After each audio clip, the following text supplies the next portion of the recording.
Shalom, selamat pagi Ibu-Ibu Komisi Wanita GKRI Kelapa Gading yang saya kasihi di dalam Tuhan Yesus Kristus. Senang sekali kalau pada pagi ini kita bisa berjumpa kembali pada kebaktian Komisi Wanita setiap hari Kamis. Pagi ini kita akan mulai kebaktian kita dengan mencoba sarana baru, yaitu kita akan memakai media YouTube agar ibu-ibu semua dapat lebih menikmati, lebih semangat di dalam mengikuti kebaktian kita. Baiklah ibu-ibu, kita mengucap syukur juga jika pada hari ini Tuhan Yesus masih menyertai kehidupan kita. Kita diberi kesempatan untuk beribadah, kita diberi kesehatan. Semuanya itu anugerah daripada Tuhan kepada kita semua. Kita akan mulai kebaktian kita dengan saat teduh sejenak. Kita akan mengarahkan hati kita tundukkan kepala untuk bersaat teduh. Adapun pertolongan kita di dalam nama Allah, Bapa yang menciptakan langit dan bumi dan segala isinya, Tuhan yang setia sampai selama-lamanya dan tidak pernah meninggalkan perbuatan tangan kasih-Nya. Turunlah kiranya damai dan sejahtera daripada Tuhan kita Yesus Kristus. Amin. Kita akan menaikkan satu pujian untuk mengawali kebaktian pada pagi ini. Selamat pagi Bapak.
Kita naikkan doa kita kepada Tuhan.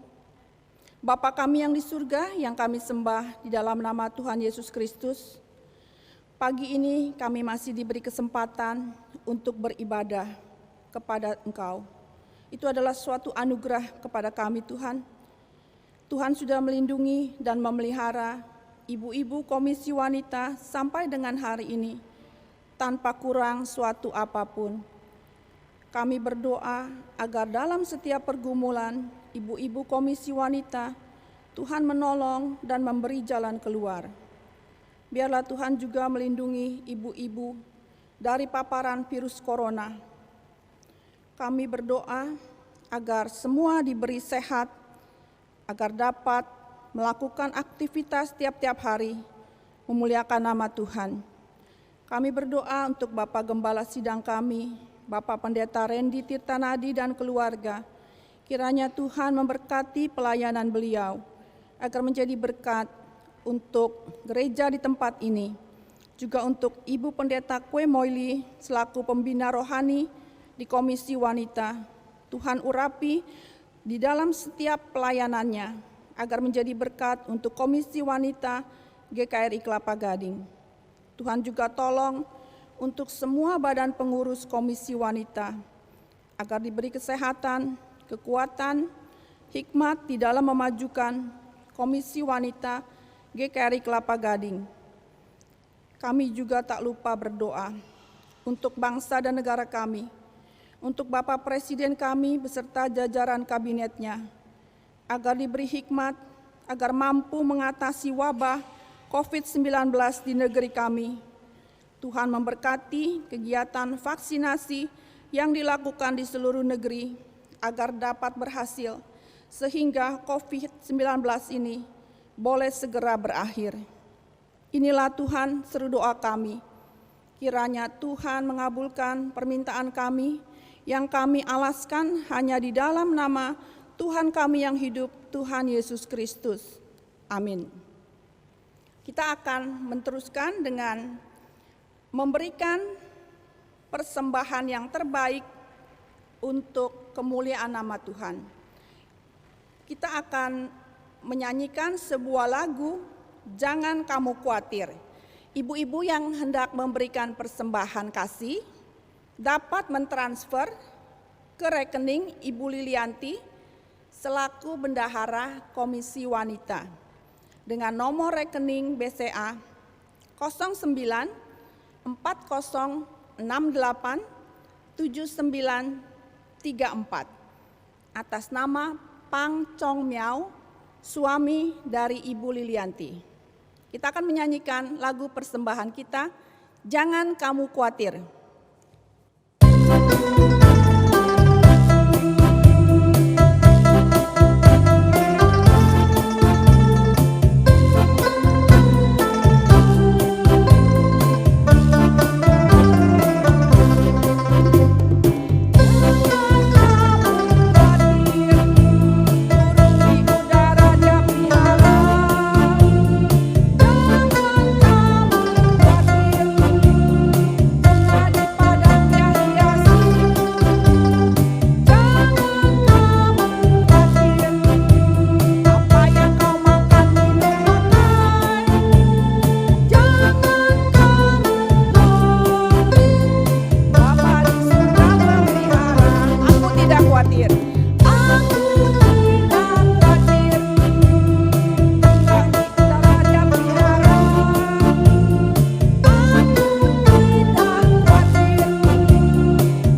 melanjutkan dengan membaca firman Tuhan yang diambil dari Malaiki 3 ayat 13 dan Malaiki 4 ayat 6. Ayat firman Tuhan ini menjadi landasan dari khotbah Ibu Pendeta Kue Moili yang sebentar lagi kita dengarkan.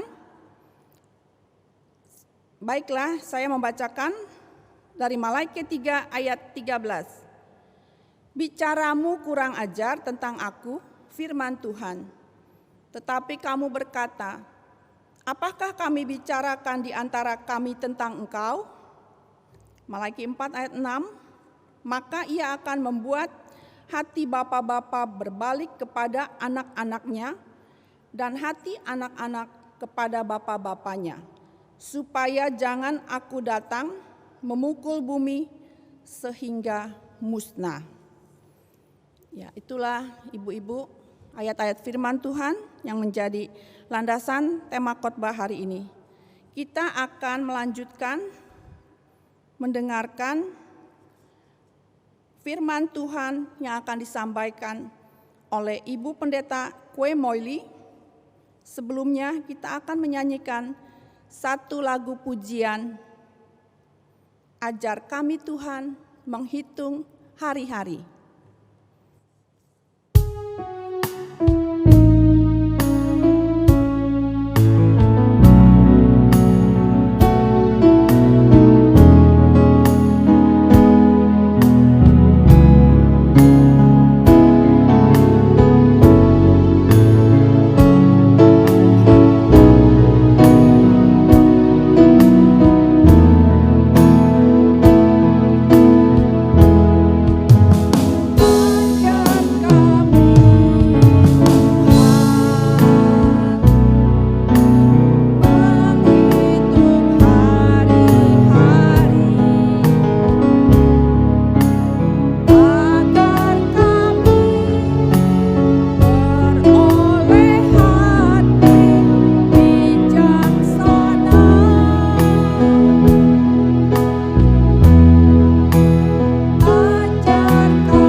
Selamat pagi ibu-ibu yang saya kasihi di dalam Kristus Yesus.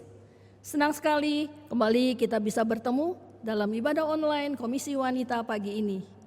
Mari ibu-ibu, sebelum kita bersama-sama merenungkan kebenaran firman-Mu, mari kita akan masuk di dalam doa terlebih dahulu. Tuhan Yesus, kembali kami datang di hadapan-Mu Tuhan. Kami mau mengucap syukur dan terima kasih untuk hari lepas hari di mana Tuhan sudah memimpin, menyertai, dan memberkati hidup kami. Terima kasih juga Tuhan untuk kesempatan pagi ini. Kembali kami boleh dipersatukan di dalam kasih Tuhan. Untuk kami boleh bersama-sama merenungkan firman-Mu kembali di rumah kami masing-masing. Biarlah Tuhan menolong kami.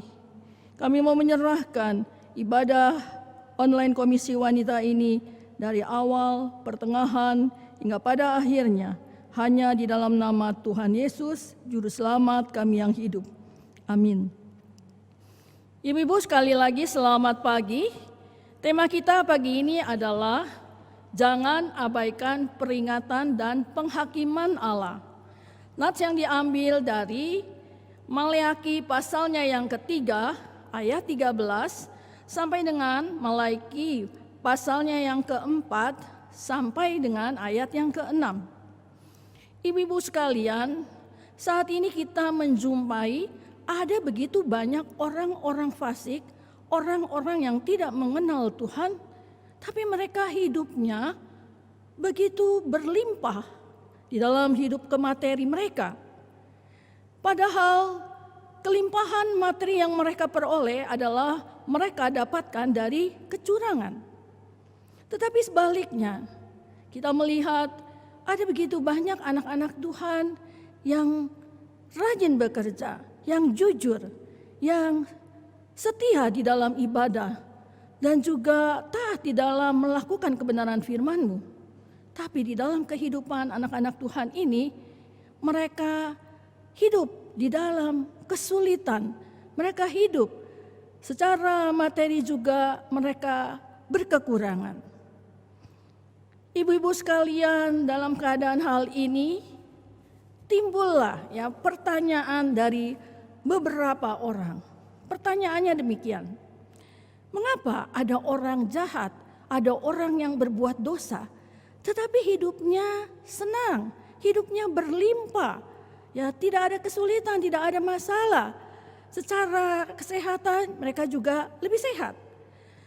Lalu sementara ada anak-anak Tuhan, orang-orang yang setia di dalam ibadah, orang-orang yang setia di dalam ketaatan melakukan firman Tuhan. Tetapi keadaannya, kenapa orang-orang yang baik ini hidupnya susah, menderita, Ibu-ibu sekalian, apa yang menjadi pertanyaan dari orang-orang ini, itu juga yang menjadi pertanyaan dari orang-orang Yahudi yang hidup di masa Nabi Maleaki ini.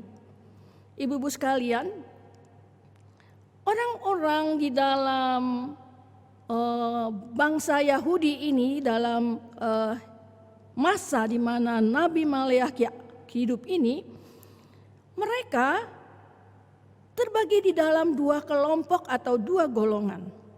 Golongan yang pertama yang seperti kita lihat ada di ayat 14. Mereka mempertanyakan apa gunanya beribadah kepada Allah, menghormati Allah, setia di dalam beribadah, sia-sia beribadah kepada Allah. Itu di ayat 14. Apa untungnya memelihara apa yang harus kita lakukan terhadap apa yang menjadi perintah Allah? Ibu-ibu sekalian, kenapa kelompok atau orang-orang ini bisa sedemikian? Tidak lain dan tidak bukan karena ketika mereka sudah ada kembali di tanah air mereka, di tanah Yerusalem, dari pembuangan Babel selama 70 tahun. Ketika mereka sudah ada di Yerusalem dan kembali dapat membangun bait Allah, kenyataannya bertahun-tahun mereka menunggu apa yang menjadi janji Tuhan. Mereka merindukan satu kehidupan yang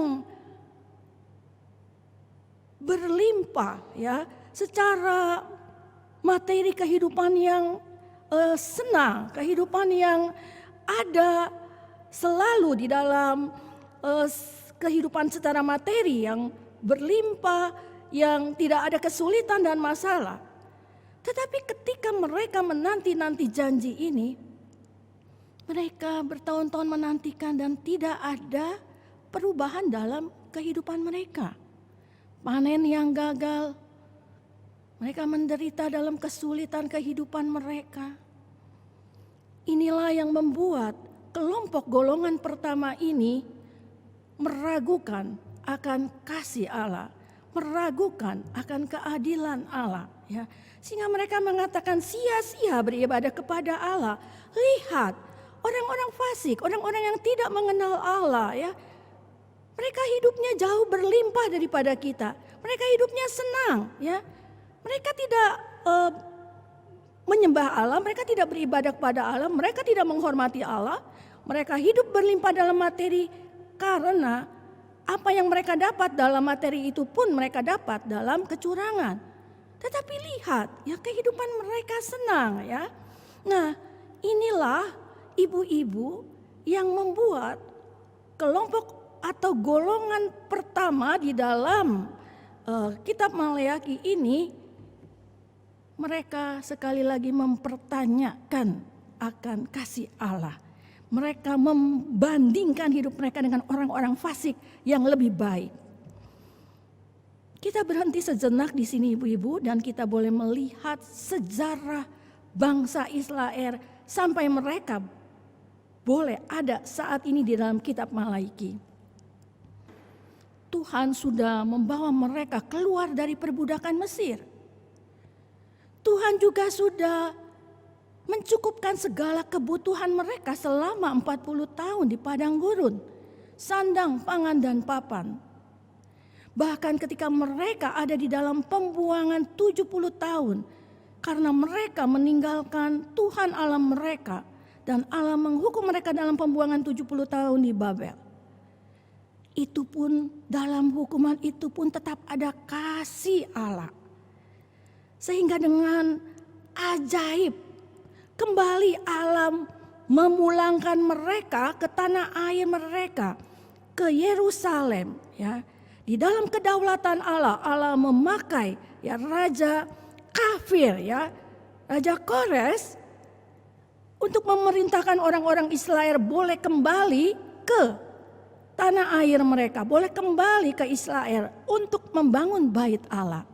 Dan ketika mereka kembali, mereka tidak kembali dengan tangan kosong.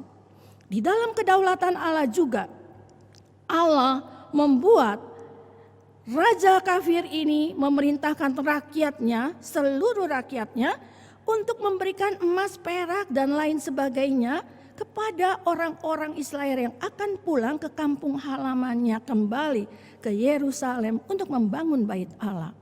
Dan ketika pembangunan bait Allah terjadi, Allah mencukupkan dengan apa yang mereka dapatkan dari orang-orang kafir ini. Itu adalah suatu hal yang luar biasa yang Allah kerjakan. Ya, kita melihat kasih Allah, ya, kesetiaan Allah kepada orang-orang Israel. Sehingga ketika mereka kembali ada di tanah air mereka, di Yerusalem pulang dari pembuangan, ketika mereka kembali bisa membangun bait Allah dan mereka mendapatkan masalah, ya, janji Allah yang mereka tunggu-tunggu untuk kehidupan mereka, panen yang boleh berhasil. Secara materi mereka boleh lebih baik kehidupannya dibandingkan orang-orang fasik. Itu tidak mereka dapatkan. Ibu-ibu mereka mulai, ya, meragukan kasih dan kesetiaan Allah. Ibu-ibu sekalian, sampai di sini kita berhenti sejenak. Kita merenungkan sejauh mana kita juga belajar untuk tidak mengulangi kesalahan yang sama yang terjadi pada bangsa Israel di masa Nabi Maleaki ini. Kita tahu setiap ibu-ibu di dalam keluarga masing-masing pasti mengalami dampak daripada virus corona. Mungkin suami dari anak perempuan ibu-ibu yang terkena PHK. Mungkin mantu laki-laki dari ibu-ibu yang usahanya gagal, ya, yang bangkrut karena dampak corona ini. Mungkin ada anggota keluarga, salah satu anggota keluarga besar yang terkena COVID dan bahkan ada yang meninggal. Dan ibu-ibu merasakan begitu banyak kesulitan masalah, ya, dampak dari COVID ini. Ketika ibu-ibu berdoa supaya bisa ibadah kembali bertatap muka, dan itu sampai hari ini belum terjadi, ya. Kesulitan demi kesulitan, ya. Di tengah begitu banyak atau masalah-masalah persoalan yang ibu-ibu hadapi, kita diingatkan, jangan sampai kita jatuh dalam kesalahan yang sama dalam kelompok orang-orang Yahudi dalam kitab Maleaki ini. Ibu-ibu, kita tetap dekat kepada Allah. Kita tetap setia dalam ibadah online kita. Meskipun tidak ada yang melihat ibu-ibu, ya, apakah ibu-ibu ikut ibadah atau tidak, ya, dalam ibadah online Komisi Wanita melalui audio, ya. Ibu-ibu, sekali lagi, jangan jauh dari Tuhan. Jangan meragukan kasih dan kesetiaan Tuhan yang begitu banyak, ya, di masa lalu yang sudah kita terima. Ketika masalah datang saat ini, biarlah kita boleh mengingat sekali lagi kasih Allah yang begitu besar dalam kehidupan kita. Bahkan akan anugerah keselamatan yang sudah kita terima di dalam Yesus Kristus. Amin, ibu-ibu. Nah, kita akan melihat, ya, selanjutnya di dalam kelompok yang kedua. Kelompok yang kedua ini kita lihat itu ada di dalam ayatnya yang ke-16, ayatnya yang ke-17. Ibu-ibu sekalian, di dalam ayat ini ibu-ibu dikatakan bahwa orang-orang kelompok yang kedua ini adalah orang-orang yang takut akan Tuhan, ya. Jadi orang-orang yang takut akan Tuhan di dalam Maleaki 3 ayat 16 yang termasuk kelompok kedua di dalam golongan orang Israel dalam kitab Nabi Maleaki pasal yang kita pelajari hari ini. Nah, golongan ini mereka menghadapi masalah yang sama seperti golongan yang pertama tadi. Tetapi lihat, cara mereka memandang masalah yang ada berbeda. Mereka mengatakan dan mengingatkan bahwa, hai, gitu ya, ingat, Tuhan memperhatikan dan mendengar, ya. Jadi ibu-ibu di sini mereka orang-orang yang takut akan Tuhan ini mengingatkan, ya, bahwa Tuhan adalah Tuhan yang Maha Kuasa, Tuhan yang melihat apa yang kita lakukan, ya. Jadi Tuhan itu adalah Tuhan yang melihat apa yang perbuatan yang kita lakukan, gitu ya. Jadi setiap apapun yang kita lakukan dalam ketaatan kita, dalam kita menghormati Allah, dalam kita setia dalam beribadah, dalam ketaatan melakukan firman-Nya, dalam kita melayani Tuhan, itu tidak sia-sia, ya. Karena Tuhan adalah Tuhan yang punya ingatan yang tidak terbatas. Dan lebih daripada itu, di dalam kebenaran firman Tuhan ini dikatakan bahwa, ya, orang-orang yang takut akan Allah, mereka akan menjadi milik kesayanganku. Demikian firman Tuhan. Menjadi milik kesayangan daripada Allah. Dan mereka akan disayang, ya, seperti seorang anak disayang oleh ayahnya. Luar biasa, ya. Ibu-ibu sekalian, luar biasa. Jadi, kalau kita melihat di sini, apa yang membedakan orang fasik, ya, orang-orang yang tidak mengenal Tuhan, orang-orang yang hidupnya berlimpah tetapi dalam perbuatan mereka itu penuh dengan kecurangan, ketidakadilan, apa bedanya dengan kita, anak-anak Tuhan yang setia beribadah, yang taat, yang menghormati Allah kita, yang taat dalam melakukan kebenaran firman Tuhan, tetapi kita hidup tidak seperti orang-orang fasik ini. Mungkin kehidupan kita tidak seperti mereka dalam pelimpahan secara materi, ya. Tetapi yang membedakan kita adalah bukan hal-hal yang sementara, bukan hal-hal yang sifatnya tidak kekal, ya. Yang membedakan adalah bahwa kita, ya, menjadi milik Allah, ya, dikasihi Allah. Luar biasa. Jadi ibu-ibu, biarlah ibu-ibu, ya, dalam masa apapun yang kita alami, ya, kita boleh tetap dekat kepada Allah, setia kepada Allah, ya, tetap rajin beribadah, ya, di tengah masa pandemi ini tetap mau bersekutu, ya, dengan lebih dekat lagi, ya. Biar Tuhan menolong kita, ibu-ibu, ya, karena ingat, ya, bahwa Tuhan, sekali lagi jangan kita meragukan kasih setia Tuhan, ya. Kita harus ingat bahwa tidak hanya itu saja, begitu, ya, dikatakan ketika kita melakukan hal-hal yang baik yang berkenan kepada Tuhan, menghormati Tuhan, setia kepadanya, maka Tuhan akan mencatat nama kita di dalam kitab kehidupannya. Dan tidak hanya itu, ibu-ibu, kita diingatkan juga di dalam kitab Maleakhi ini, yaitu bahwa setiap kita akan mempertanggungjawabkan setiap perbuatan kita itu di hadapan Tuhan pada hari Tuhan, ibu-ibu sekalian, ya. Nah, kalau kita melihat di sini di kitab Maleakhi pasal 4 gitu, ya, ayat 1 sampai ayatnya yang ke-6, ya. Coba ibu-ibu buka Alkitabnya, ibu-ibu. Maleakhi pasal yang ke-4 ayat 1 sampai dengan ayatnya yang ke-6, ya. Di sana dikatakan kebenaran firman Tuhan pagi ini menegaskan bahwa hari Tuhan itu pasti datang, ya. Meskipun kita tidak tahu kapan waktunya Tuhan itu datang, begitu, ya. Waktu itu datang, waktu Tuhan itu tidak ada satu orang pun yang tahu, ya. Bahkan Yesus sebagai putra Allah itu juga tidak tahu. Yang tahu hanya Bapa, Allah Bapa di surga.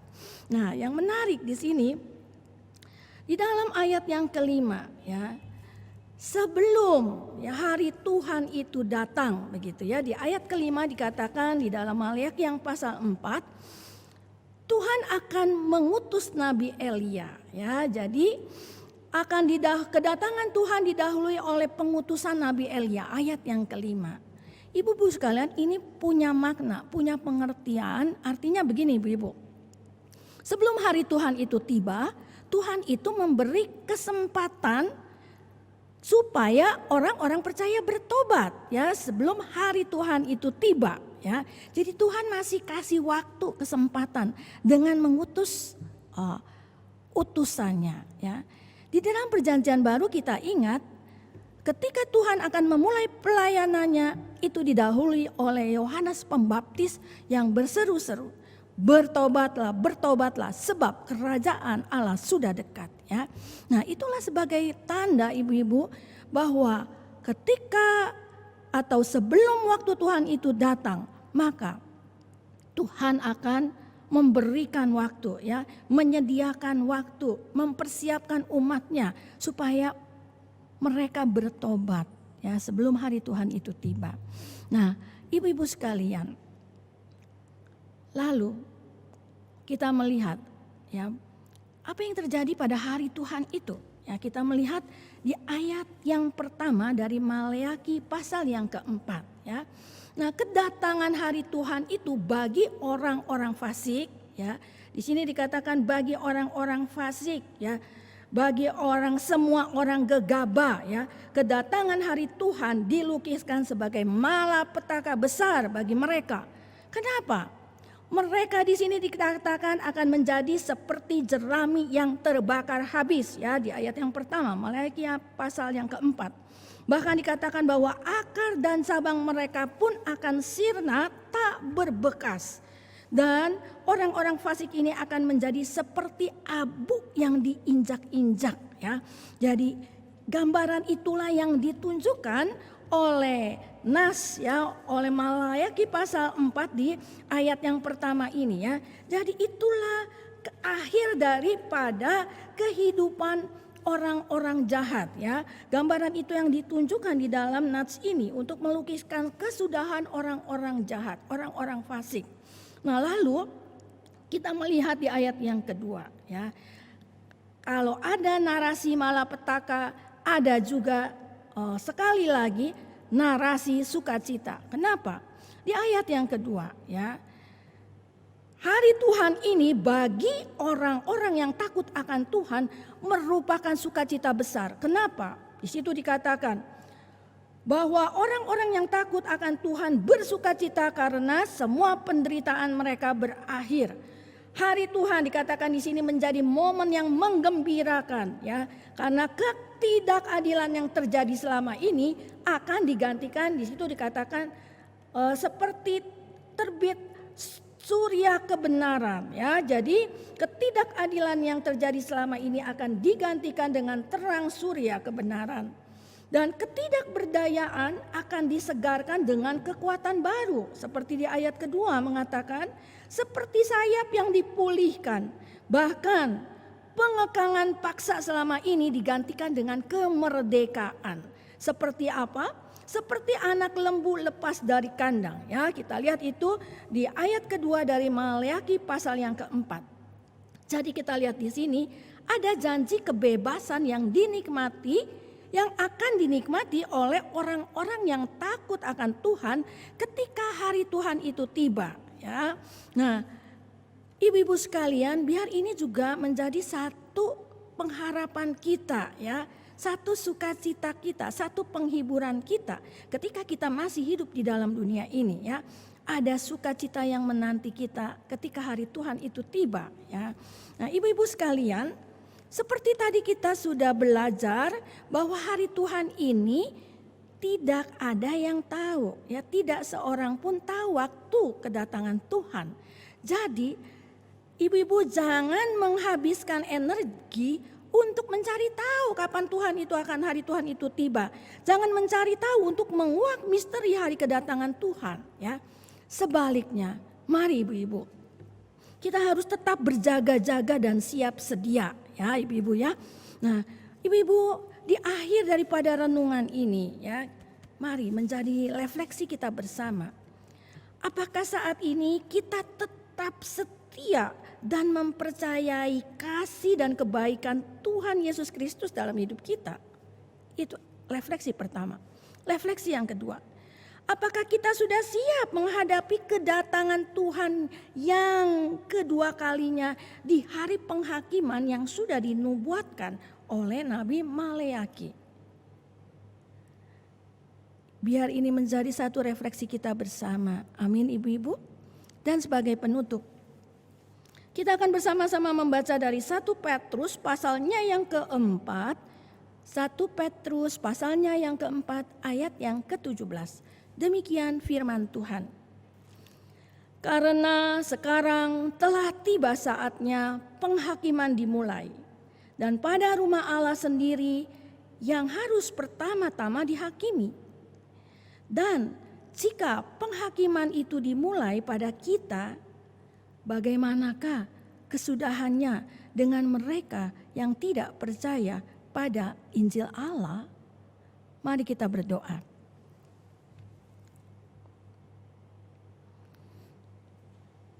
Tuhan Yesus, kami datang kembali di hadapan-Mu di akhir daripada ibadah ini. Kami mohon pertolongan-Mu Tuhan.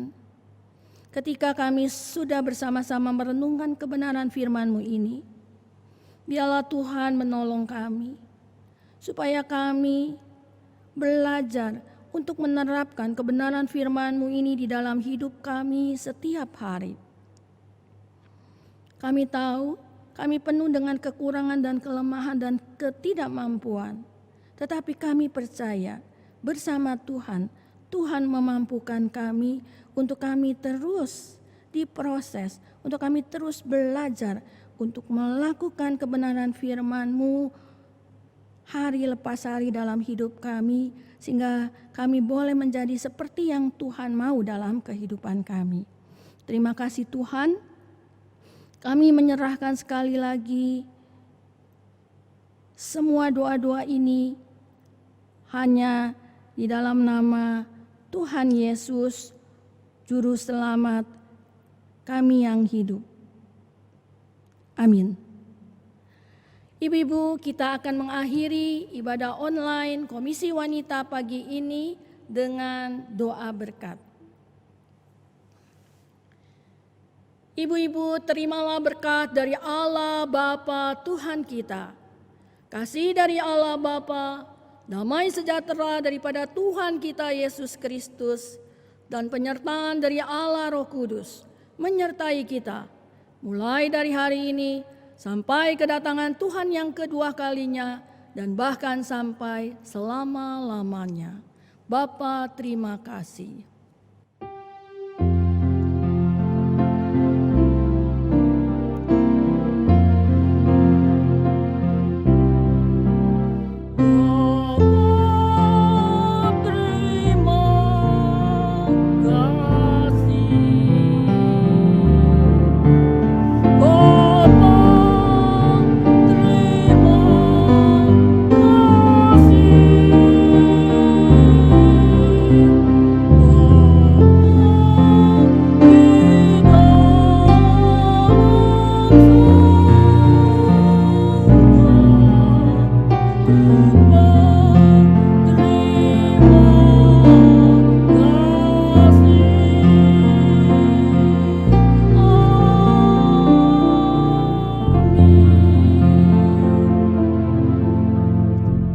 Amin. Saat teduh dan berdoa masing-masing. Ibadah online Komisi Wanita selesai. Tuhan Yesus memberkati kita semua.